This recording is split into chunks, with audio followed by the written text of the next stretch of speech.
بچه های خارج و همه تاجیکستان همه قلمی خواهش دارم که مرا چی نکنن. همه بچه ها خیلی عیدشان دارن در ماه شریف رمضان. مخنخ مخشیدن نه که در بارون وش هم میون خورم دیگه کار نکردیم وقتی داریم که ما باید دستگیری کنن و هم با پر خودمون بخیزیم. بیکن خیره که در گرمای محشر سایبان گردد، همان روزه که با 100 داغ سر از خاک برداری. التماس برادر مسلمان، در این ماه شریف رمضان دست جمع به این برادرمان کمک برسانیم. خیلی ذکر ساز میشه من با سوزه کتنجی ای اکی خیلی کسل شدگی ذکر یا پشتیان 10 مخنخ مخشیدن نه چی باید خیلی شدی؟ دکجا شدی خیلی؟ دهانی که در بارون وش هم میون خورم دیگه کار نکردیم. بله چه نکردین؟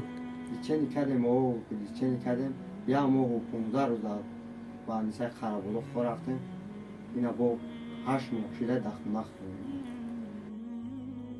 تنها 1 درهم ما و شما سبب می شود این برادر با خواست الله شفا می یابد و مادر پیرش خوشحال می شود. در حق خیرخواهان دعا می کند. چی خوب است. بله چه نکردی کلان در کره؟ و این همه زمون دخترو میگه که چولی چنی دیگه گرفتن در کن اون مقصد چولی چنی دیگه گرفتنیم شرایط نیست چی نیست دیگه. خلا شما اگم چی گفتن داره؟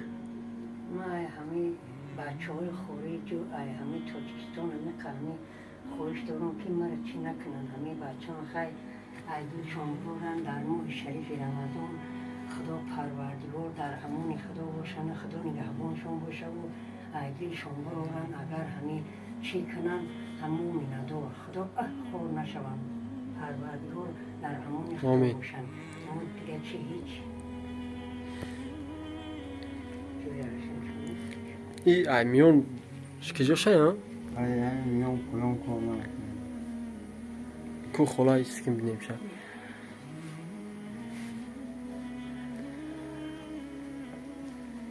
نمیجم بو یاره اینا کت تیر دارم شلام کتی نمیجم یاره ایجا نیست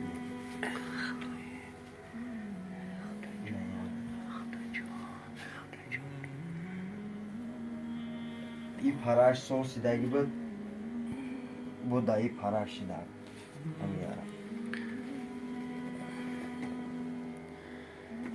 ای چند قشید شلنگ قطعی موندگی؟ این پشتی همین 9 ماه 10 ماه شد همین شلنگ کتیتر همین کتیتر قطعی ای برادرم من خواهش دارم که در حقشون دعا گویم خیلی خدا چی باشم همین ایهای برادرم و اکو فارو و اکو دلارو و اگه داریم اگه ما باید دستگیری کنن و هم با خوب پر خودمون بخیزیم.